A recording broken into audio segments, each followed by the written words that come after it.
Good afternoon mga bro. Bro Ariel ulit. Kalapatid sa Kuwait natin. Ito, mga alaga natin. Yan sila. At meron tayong bagong bili kagabi. Hindi ko pala napakita yun kung ano itsura nun kasi naka-plastic. Yan siya sa dulo. Yan.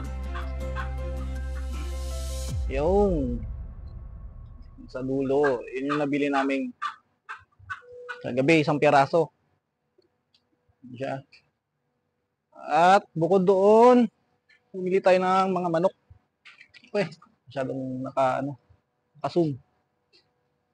Ayan, yung barako natin. Magaya ng pinakita ko ron. Yung iba, yung. Ito pa yung iba pa. Ayun sila. Bali, 6 ito. Ang problema, yung isa, pagkagising namin, may mga patukana nakawala. Pinulan na, nakawala pa. Ayan, yung natira. Kasalukuyang hinuhuli. Hinuhuli nila kainit. Yung ko lang sana mahuli. Kaya gagang solusyon namin dito, kung hindi namin sasarahan to mga pinto, maglalagay kami ng kainan sa labas lang para kung sino man gusto magpakain ng alaga namin dito ay sa labas lang sila maglalagay. Kung kalat to, sayang pagkain. Hindi naman talaga dito to, sa baba namin nilalagay yan, ayusin pa.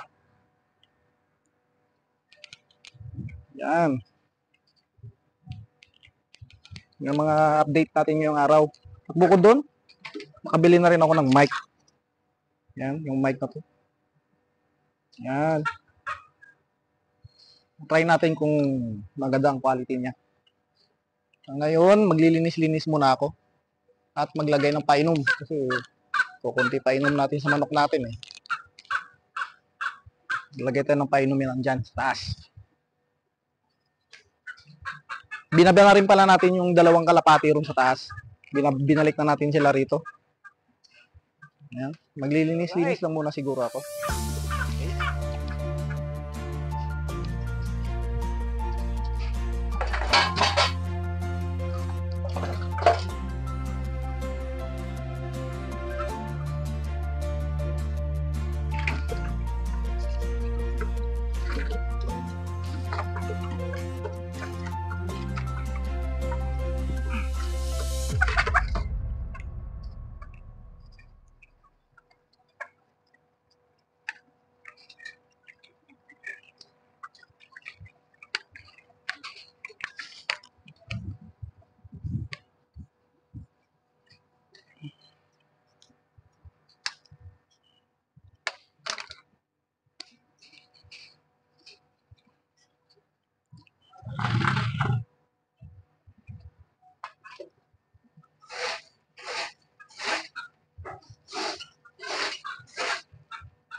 Pumasok ka naman dyan.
Yun.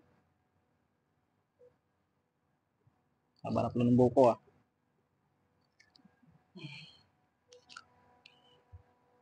Ngayon, nakapaglinis-linis na tayo kahit paano. At pagpakain na rin natin. Mga alaga natin. So, si Kenneth naman mamaya pupunta rito at ayusin yung ilalim. Paglalagyan ng mga manok. Siguro sasuggest ko sa kanya yung kainan sa labas lang para kahit paano. May mga gustong magpakain ng ng alaga namin, kalapati at manok. Sa labas lang sila maglalagay. Hindi na kailangan buksan. Kagaya yun, binuksan, nakawala. Hindi tuloy mahuli-huli. Mga alaga nating manok. Patatabain natin yan, paitlogin.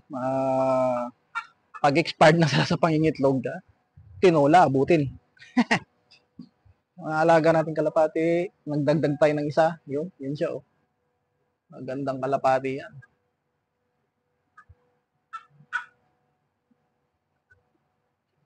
Hopefully, meron na tayong alaga na mangitlog nitong panahon na to. At ayusin na rin namin itong mga breeder natin. Magkakanya-kanya na silang kulungan. Pero dito pa rin sa loob. Ang tanim natin, ayan. Medyo hindi maganda. Kasi mainit pa rin kahit papano. Wala na pala akong tubig dito. Mainit pa rin kaya nalalanta. Pero meron akong nilagay doon sa kwarto ko. Magpapaugat na tayo ng kangkong. Para pag taglamig na rito, nilipat na natin dito. Ngayon sa kwarto lang muna.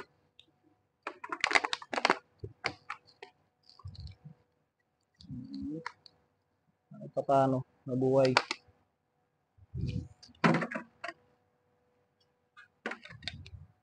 Yan. Bagong dilig. Bagong alaga. Bagong alaga ni Kenneth. Bagong pagkakaabalahan. Ayusin natin yan. Ayusin natin yung mga alaga natin na yan.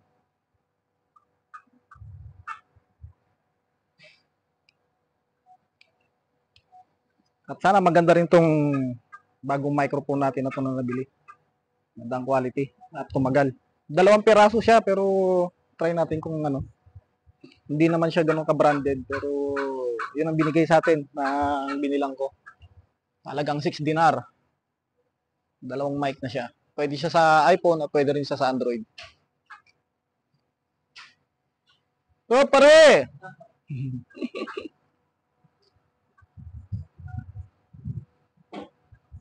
Yan, 5:30 na kasi kaya 6 o'clock ang pasok ko. Maya konti, mga quarter, alis na ako rito. 6 o'clock ng gabi ang pasok ko. Medyo di maganda panahon ngayon, sunstorm. Yan, kahapon pa ang sunstorm. Kaya pati pakiramdam tuloy namin hindi rin maganda. Kisimula na nagbabago ang klima, kaya yun, sinisipon na yung mga tao. Ako din sinisipon na rin ako. Pero sana gumaling ka agad. Yan. Kanay na ang kakakakak ng isang manok natin. Malamang mangitlog na to. Isa na yun. Kakaiba yung mga manok dito sa Kuwait. Ang liliit.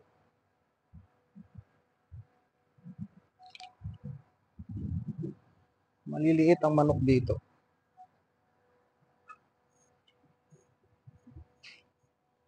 Yan muna ang update natin for today. Ngayong katapusan ng August. Bukas, Birna. September 1 na bukas. Ang bilis ng panahon. Nakadalawang taon na kagad ako rito sa Kuwait. Okay. Okay na okay ang mga alaga natin. Ingat-ingat pala ang lahat. At God bless us all.